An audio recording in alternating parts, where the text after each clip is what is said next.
so much of this obviously feels very, very autobiographical, very, very close to home. Was this you guys observing the day-to-day in your life and putting it up on screen? And or how much was stuff you've experienced, how much were you adding to? And well, can you hear me? Yeah. Well, I think like you watch this and you think, it's like my life, and it's like weird and strange, and these are the things that we're going through. That's how I feel during the day. Yeah. And so I wanted to make a movie about this period of life, and so I started making notes, and some of it is taken from our lives. Anything really embarrassing is taken from Paul Rudd's life in relationship. And then some of it is just made up. But we noticed that all of our friends were just going through this period where they were completely overwhelmed by their attempts to make their life work. It was just caving them in, and so it seemed like a good idea for me. Well, I mean, I thought, Leslie, you had the hardest role in the movie, and you walked this amazing tightrope.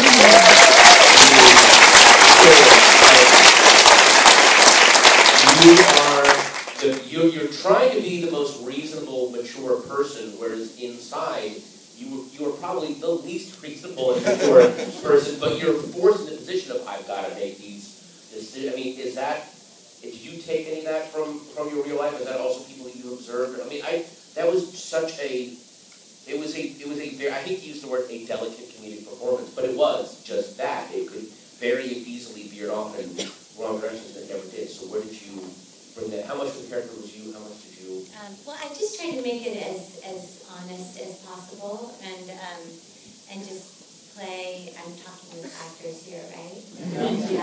And just play it as real as possible, and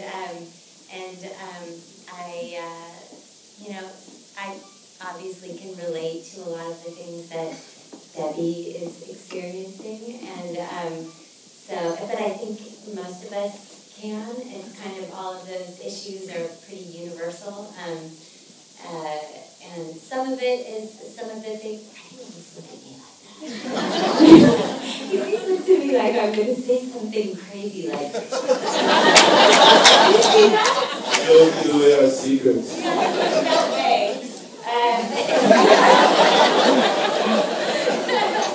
I once met George and Gracie. But anyway, that's what I was doing. Were there any scenes, and I'll ask this of other people who's going to go on, but were there days when something either happened that morning or the day before or over the weekend and you said, oh, we got to put, like, let me tell you what happened, we should put this in the scene, or this should be added here, or let me say this, because were there any, because there were some really kind of raw, funny, sad moments that maybe came from, that maybe weren't originally in the script, or, I'm saying, how much you guys helped Judd? But you know what I'm saying, like, yeah. did that happen at all, or? I think what happens is we do the scene, and Judd kind of rewrites as we're rolling. That's kind of what. Wow. Well, I mean, I know that there's a lot of. I emailed you every night. Yes. There's nothing better than getting emails from Albert Brooks the night before, and I think I can top your joke, and he always does. You have an idea of working with Albert and how funny he'll be, and then those emails come in, and that's amazing. I will take credit for all of his jokes, but at the end of the day, Albert's percentage is quite high. Well, that's a nice segue. Mr. Brooks? Yes, sir. Yes.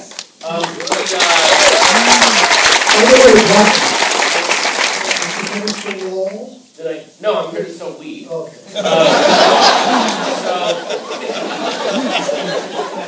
You are, I hate to go, you are from the generation before this one. Like, it wheels you out here. But,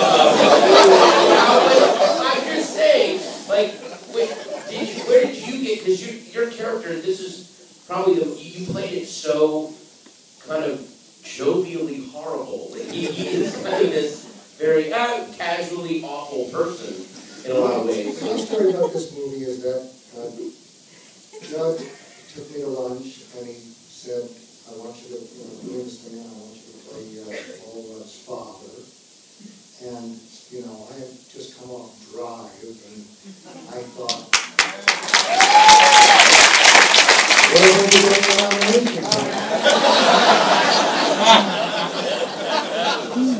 And I said, well, this would be the hardest thing because I have kids, you know, I have kids late in life, but I don't have little babies. I've got a 14-year-old and a 12-year-old. And I said to Judd, so what do you do? Will we have like special effects? Will you bend my spine? No, I think you're okay.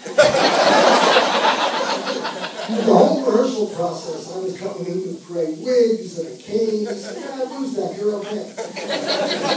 And I said, no, you know, will people believe this?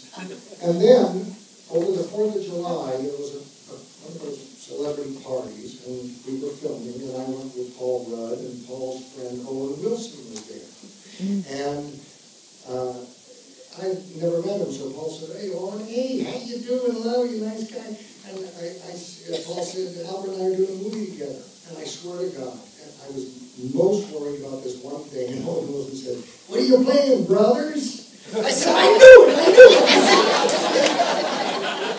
So that night, I didn't even know I added more gray, I stooped, I did everything I could. But you had that straight, you had the wig, the straight hair wig. But the idea of having a 4-year-old son was just, you know, I mean, obviously, people believe it. But I didn't. Now, Megan, you were hilarious and you were really funny. And I'm only...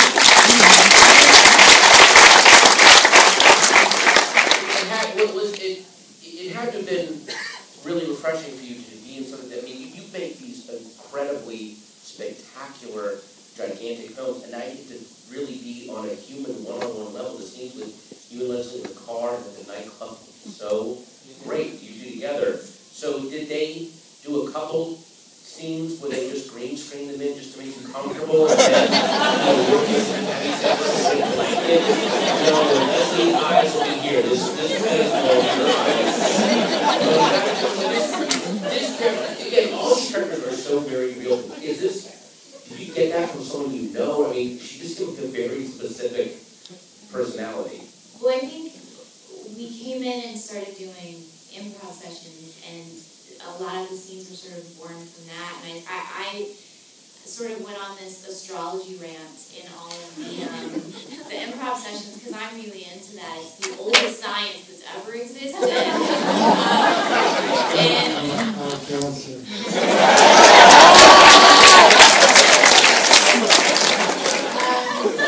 so that sort of became a part of Desi, and that's sort of an unfortunate part of my actual personality.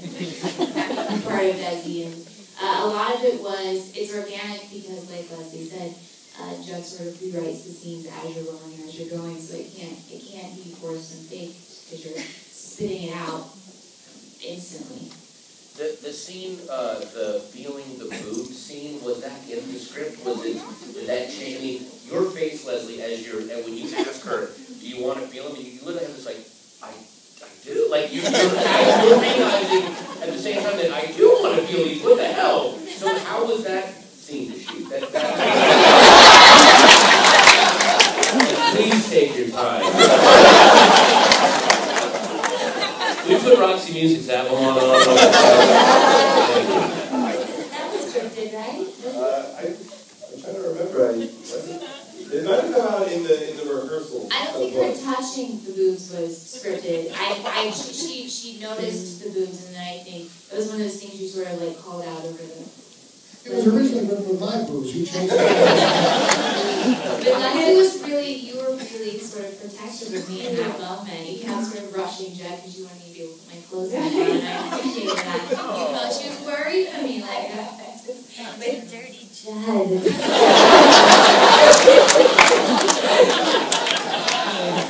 What if we do an Hitchcock film? I don't need a lot of dailies.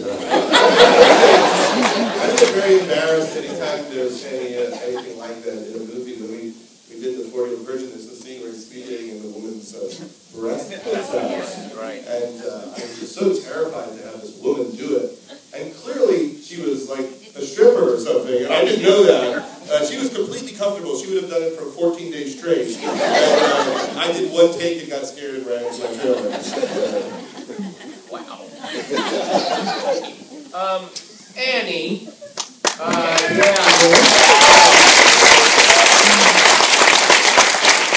don't feel like there's going to be a t-shirt that says says, I do it, but I wouldn't feel it. And Andy wrote Bridesmaids, by the way.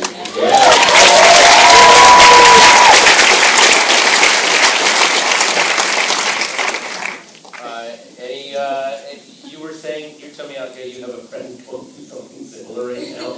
I wasn't, I do. Well, it wasn't, Judd created this character, Barb, and the story and everything, but I do have a friend that had some unfortunate experience after a C-section where she had nerve loss. Yeah, they cut, they get really good. I've had 2 C-sections myself, they really get in there. Anyhow, but as far as when we were working, Judd had created that character and wrote it, and we just, got there and sort of, he was the same thing, he was driving it and yelling things out, and we were... She had a nerve loss after, so it wasn't really a C-section. It was... An F-section. Yeah.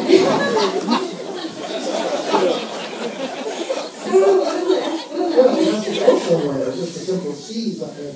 Oh, right. Oh, yeah, no, they do all the layers. They get all the layers. Charlie Yee! No,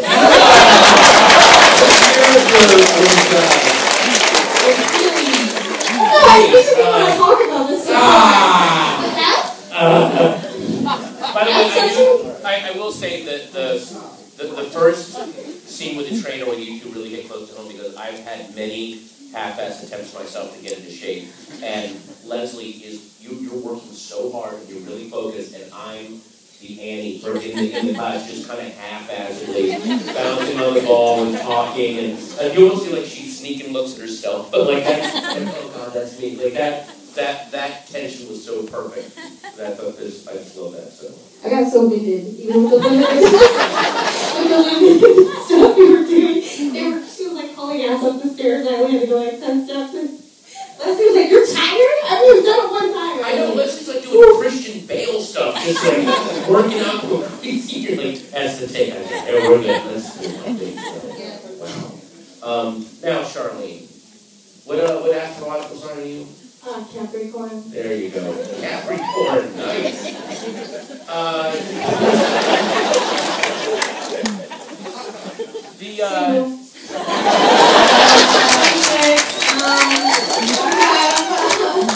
I have diamond sheets. Not a joke. Yeah, I had 2. Yeah. I know. I mean, it was very odd after seeing, especially if you've ever seen Paper Heart, which is and then for you to play this filled out, drugged out tornado, that was, I mean, is that anyone that you know, or how did you develop that character, or was that in the script, or? It was in the script, but oh god, this was the first time I've seen the movie. Horrifying to see myself. We were really hard that day when I was like doing like the weird voices. And I was like, sure, I was like, that's never gonna make it. That's like, and I remember right before we started filming, I was telling Leslie, I was like, I'm not really good at improv. Oh god, I think I'm having a panic attack. And he was like, oh good, thank you for like telling me that. And then that's what came out of my mouth. Weird shit.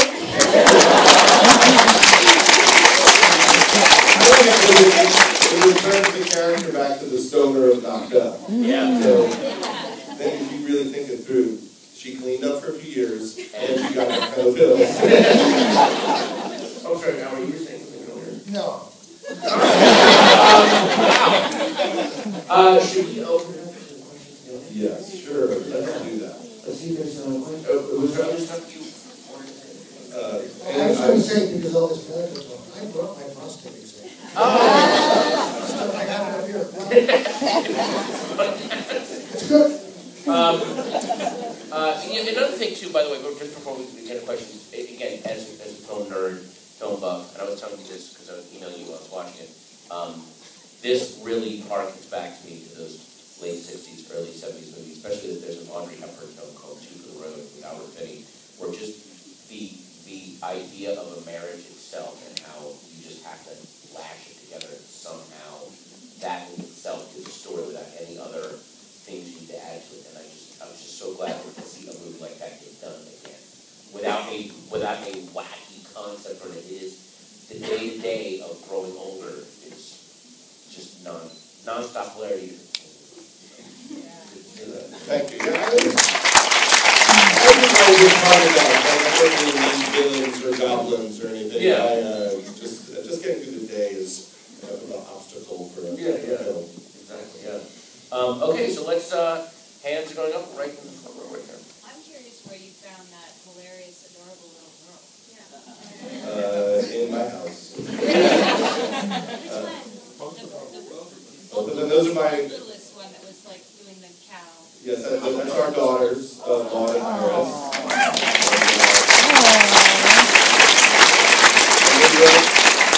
We get to keep most of the money. I pay them anything I want to pay them. It's incredible. The car was yours too, wasn't it? What's that? The car was yours. Yes, that was the car, and then we shot on our block. It was all very close. Yes, Leslie thinks that I cheat them out of money in their deal. She like said right before we shot the movie, she's like, "You should hold out for more money." I'm like, what are you doing? And then my 8-year-old is like, "I want more money." And they've been on sets their whole lives. By the way, Judd, Leslie said that to me too. That's right. She wants all actors to do well. That's Leslie's goal. Way in the back right there, you just went like that. Hi. It's more of a writing question, but when you write a script, is it fully fleshed out when you're ready, or do you rely a lot on? Because it seems like there's a lot of improv too, and so I was wondering, like is everything written out, but you really go with the improv as much as you can too? Well, I think that it's more about always wanting it to be better. So the process involves some improv, but it's also, it is early rehearsals where everybody gets to play and talk through the character and pitch ideas, and we videotape all of that, and then we do a table read, and then we do another round of rehearsals, and then Albert emails me ideas at night, and we do breakfast, and then on the day we shoot the script, and we try to make the script perfect, and then once it's on its feet, there's that moment where you go, oh, now I know what it should be.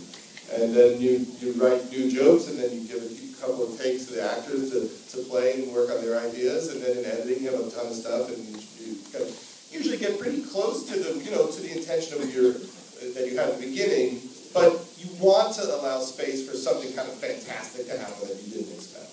Did you read a script, Mr. Brooks? When Yeah. you were taking a lunch then?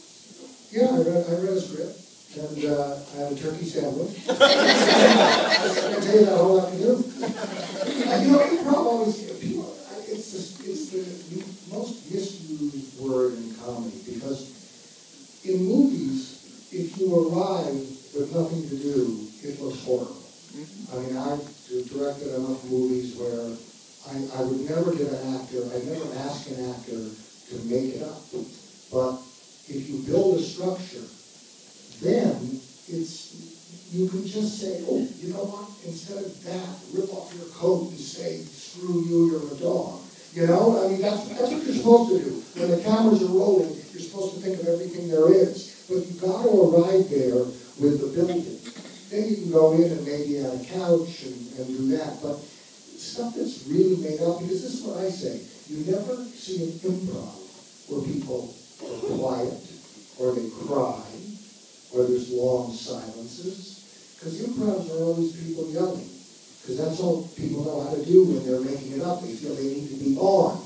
It's a scene where you're yelling at the dry cleaner, or you get stopped by a cop. You never see a scene improv where you're sitting at a wake and you have to go over to the ant and say some terrible things. So improvs really don't work unless they're added on to a real structure. And then it can be great, because then, while the camera's rolling, he can think of a line, you can think of a line, you can think of a line. You're supposed to do that.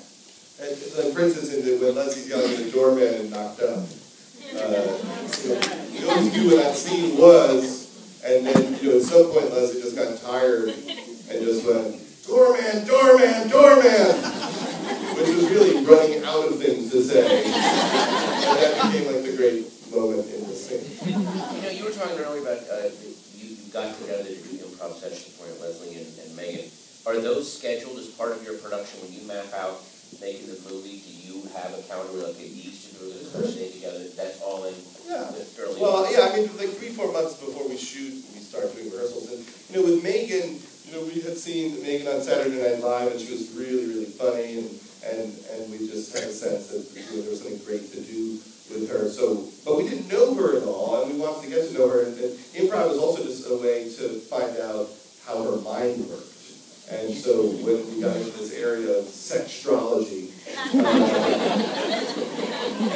if Megan was a little bit uglier, she'd be a comedy star.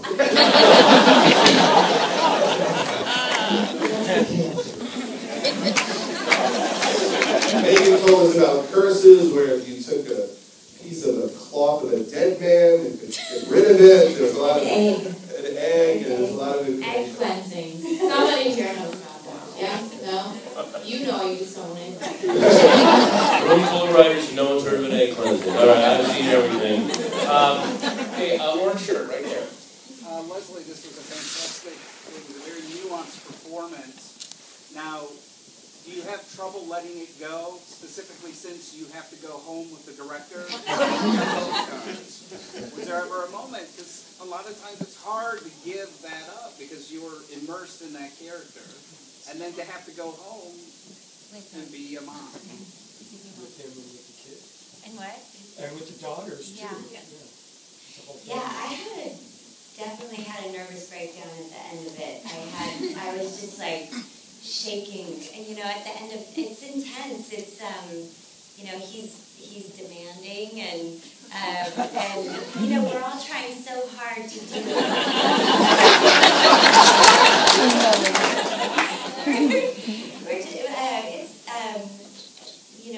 we're trying so hard to do our best, and we want to, we don't want to screw it up, and we have this great opportunity, and so we care a lot. Yeah, that's the hard part is, you get on set, and it takes years to get there, and all these great actors are there, and our kids are in the movie, and in my head I thought, this movie's bad, I'm just humiliating my children in a worldwide scale. People could hate them in Thailand, so you're just going, I should try to make this as great as it can be, and so there's a certain amount of pressure that goes along with that. But we've recovered since. We're just recovering now. Yeah. Today we realize maybe we're okay. Way over there in this floor right there. Hey, Judd, I just wanted to know why you decided to expand on these characters that you knocked up. Well, there wasn't, when I first started, I thought about, you have Joan in the movie, you have Dave Baruchel in the movie, and which characters, and then I just said, no, Charlene Yee, motherfucker. Yeah. Well, I really tried to honestly think about where people would be 5 years later. And it seemed to make sense to me that Jason would be there and would be a personal trainer. And then he would still want to be around Debbie. And then I just think Charlene Yee is so crazy funny that I wanted to explore Charlene Yee more. I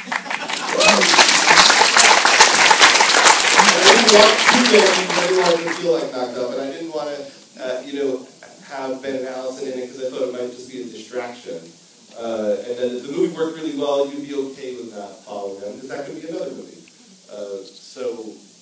But yes, there was a lot of people, and I love bringing the doctor back because he's one of my favorite actors, the gynecologist. Right, well, the guy with the pile of papers in his lap, I have to take it.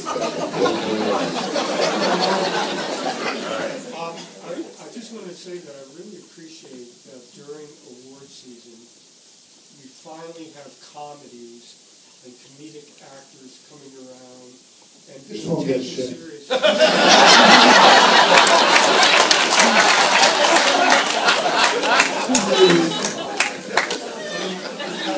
Unless you call it Zero Dark 40.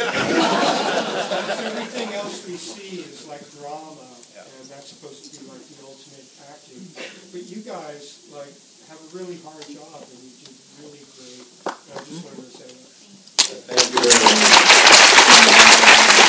I think that this kind of acting, when done well, is couldn't be hard. To be human and real and emotional and find the humor in things. It's just when it happens, it's magical. I mean, how many times do we watch Albert and broadcast news and think those are some big great scenes?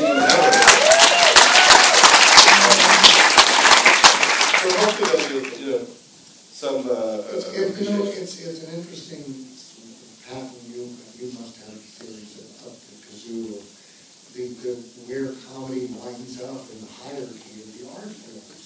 And I've thought about this my whole life. It must come from like the court gesture, That was not the guy. He wasn't riding a horse. He was just wearing a funny hat, and it sort of stayed that way.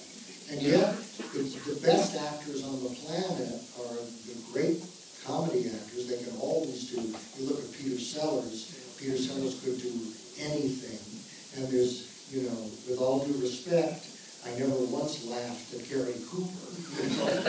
I mean, Even Ball of Fire? It doesn't run both ways. There's lots of great dramatic actors that can't make you laugh, and there's a reason for that. Yeah, and it's weird that what you just said, that's a worldwide phenomenon. It's not just American actors, it is acting at its essence. If you look at French films like Ciao Pantin or a Japanese movie like The Five, which has a bunch of solid comedic Japanese actors suddenly doing straight drama, that is the one, it is not a two-way street.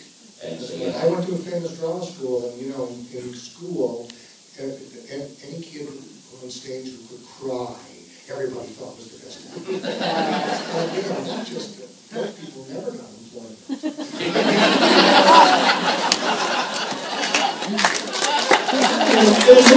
In a movie, you can cry or you're not cry. They'll blow camphor in your eyes, they'll blow tears in. It's no business. If you believe the scene, where the tears come from, who cares? So it's just funny, the perceptions of what acting is. It's almost that John Lovitz acting. It's really sort of crazy. I never understood it completely. Okay, let's follow that next questioner. Right there. Hi, this is a question from Megan. My dad really adores you, and I was wondering if when this is over, if he can get a picture with you.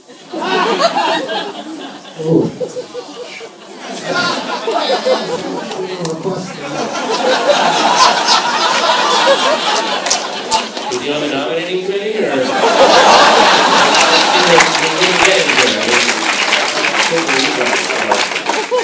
My favorite. Yes. Yes, right over there. Oh, well, there you go. I don't know if this is too technical. I was just curious, being that there was so much improv involved, kind of a director myself, I was just curious, what does that do to like your shoot schedule? Do you have like a much bigger shoot schedule because you had to allow for that improv time? And also, usually how many cameras do you guys use in your company? It's we have a kind of a complicated process to deal with the amount of footage we shoot. It's usually more like alternate jokes. I never trust that a joke works. So if there's a place I go, that's the joke in the scene, I might shoot 8 jokes, get 3 improvs. The actor gets a little run of ideas because I know my worst nightmare is to be in previews testing the movie, a joke bombs, and I have no way to make it work better. So I have, I work with 3 editors on the movie, and we transcribe all day. We have a transcriber on set, and then I make notes every day. I write a long email explaining what I thought worked that day and what I thought the path through the scene would be. We usually know in the moment, like, oh, we found it. So it's not like later we're looking through a lot of too much stuff. On the day, you can tell when you hit it. Okay, we have time for 2 more quick questions. I'm going to go right there. Hey, I'm Mark, and... Thank you. Sorry, go ahead. By the way, Pat, you and Mark... I just have a question. I just wanted to say that I'm a straight guy, this, my lovely girlfriend, but I have a huge man crush on Mr. Brooks, Judd Apatow, Mr. Oswald. You guys have just huge talents. And I'm a big fan of yours for like...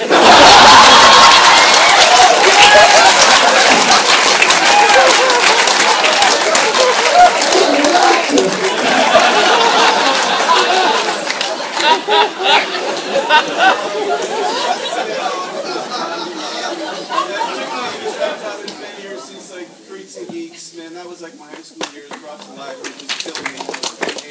And all your films over the last decade, 15 years, blown me away. And I just wanted to say these words out loud because you're here, and I'm honored to be in the room with you guys. And I guess my question is, why, well, just for this particular film, why Graham Parker, as opposed to any other musician you could have had in that kind of position? Well, Graham Parker, by the way, this new record comes out today. So blow his mind, and everyone in this room download it. It will make him very, very happy.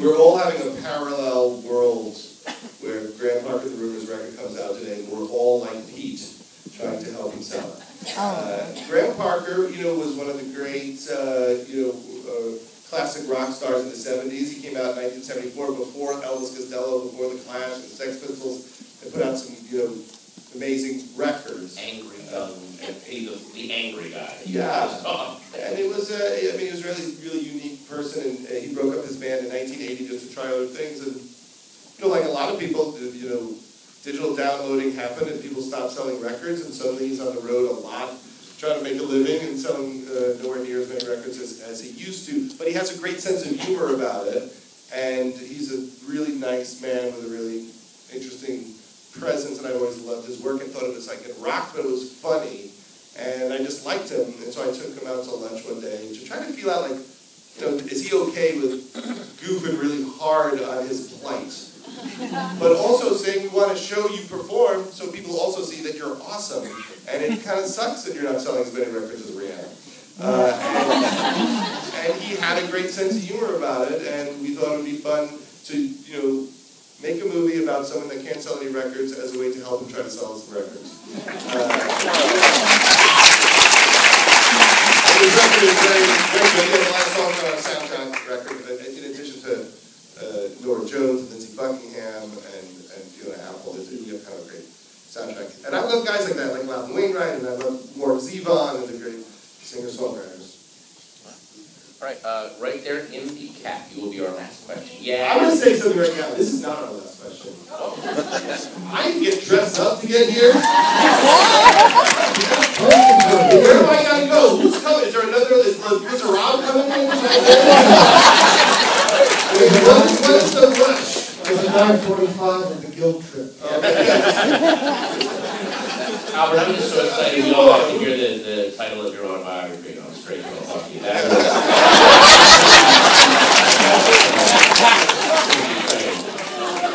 So yes, right there. Yes, my question is actually for you, Judd, so don't feel left out. You get dressed up for a reason. My question is, you've produced, directed, written so much amazing content over so many years. What the hell? Where does it come from? It's great, and your casting is always impeccable. What is it between what you're writing in the content to what you're casting and putting it together? What is it that strikes you about it and that motivates, not motivates you, but inspires you to come up with this? Because everybody out there was great. I can't picture anybody else doing it. And I think that when people watch films, they're like, oh, that was great, but there could have been another person. You don't have that really with any of your content. So what is it that, Charlene, what do you think that is? Oh, man. So glad you asked me. Well, sometimes Judd, he's taking his daily stroll. I can't do this. Why would you throw me in the bus? Under the bus, like in the bus. Under the bus. Under the bus. Why would you throw me into the bus? Why are you throwing me in the bus? You know that Charlene has an art show December 1st. Yeah. Where at? At Scoops. It's a small ice cream shop.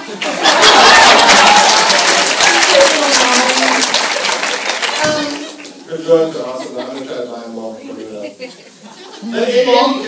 I can't answer questions about that. But I worked with Andy for a long time. About what? Yes, I did hear the question. Why was it great?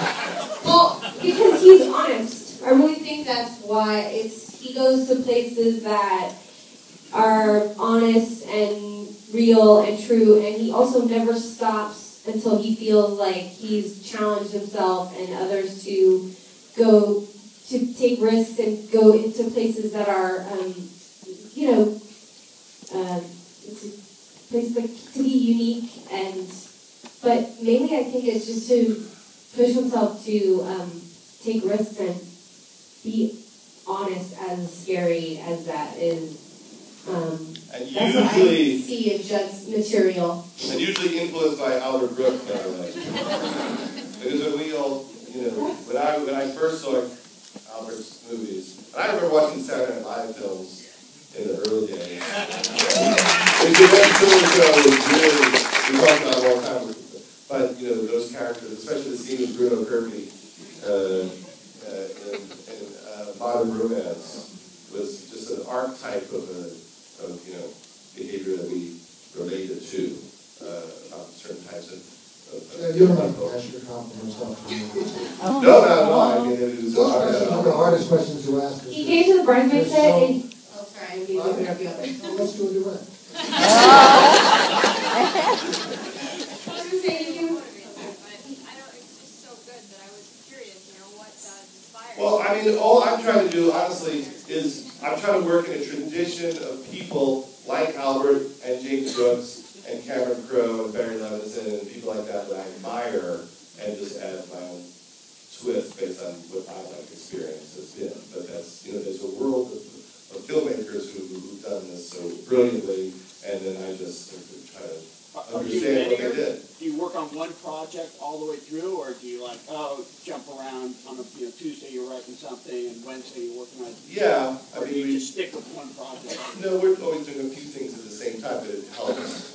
We were working on Girls when we did this, so Nina Dunn would read these scripts, and we were working on Girls, and so everyone inspires what's happening. I guess we can take a couple more. And then okay. Waving in the back. Yeah, you. I just had a question about. It seemed like there were a few times in the movie where you threw out kind of like hints that it was going to go cliche, like when maybe he's all of a sudden going to have a big hit because he's there with Billy Joe, or he's the picture of John Lennon that's all of a sudden he's going to sell it for $500,000 and save the thing. Were those intentional? Like this could go Hollywood sitcom really easily, and then it doesn't. Was that something that I just picked up on, or was that something you were thinking? You made that up completely. The reason for the John Lennon thing is I wanted to really establish that Albert's character was not going to sell it, and that he was not the type of person that was going to put in the work, and that he was not going to come through for Paul in that moment at least, and that it was important for you to realize he saw making the effort to take care of himself to be a pain in the ass, and that's what you understand that. So you understood why Debbie was mad. You right there. I have to what? Okay, hang on. I've got 5 hands pointing at one person. I gotta see what this is. I think this could be like a weird Scottish challenge or something. Yes, go ahead. Oh, me? Oh, okay. I want to thank you all for a great performance. I had a question about when you were writing the script, and obviously it seemed to me, and maybe I'm just putting it there, it could be a labor of love for you, but how much of it during the writing process did you share with your wife? Leslie?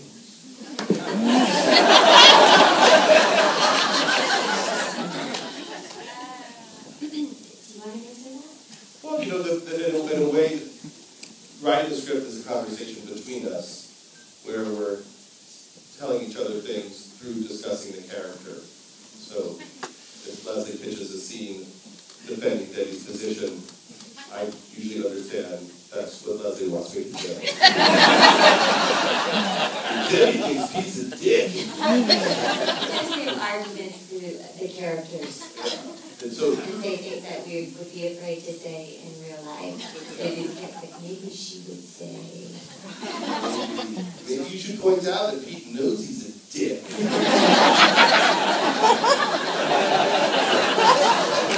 say that Pete's breath stinks. Everything's communicated through that.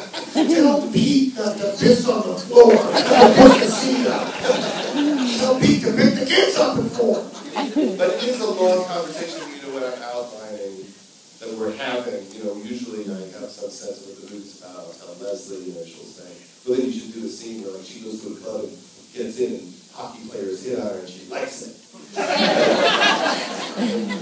and then I'll counter, it's almost like a long boxing match. Because we want it to be even so that you think that both Pete and Debbie are both right and wrong, and that you don't at the end of it think Pete was right or Debbie was right. It's like a human relationship and they're just struggling with these issues. So that's the fun part of that conversation. But a lot of funny scenes were Leslie's idea as well. Thanks for tuning into the Bickering Apatow. You right there will be our last question. I'm being given a high sentence. I'm sorry. This Django's coming in. This suit. Right? Yes, right there. Thank you. I absolutely love your work. I'm such a huge fan. It's ridiculous. It must be said that your wife is smoking hot. Your cast is amazing. I feel like you've changed the landscape of romantic comedy. There's so much sweetness and so much depth in all of your movies, and yet, just ridiculous, embarrassing. Yeah. It hits everything. I love it. I love your work. What's next? What's next? Yeah. I don't know. This is 43. I make this movie every 6-7 years. Yeah. So I wouldn't mind revisiting. I like a character. I always want to know where they are. I'm the first person to be thrilled that after Mary Tyler Moore, there was a show called New Grass. And so I like to revisit everyone. I get fights with everyone like, why aren't we doing another Superbad? They're in college. What are we doing? And sometimes I don't want to be in hospice. That's okay.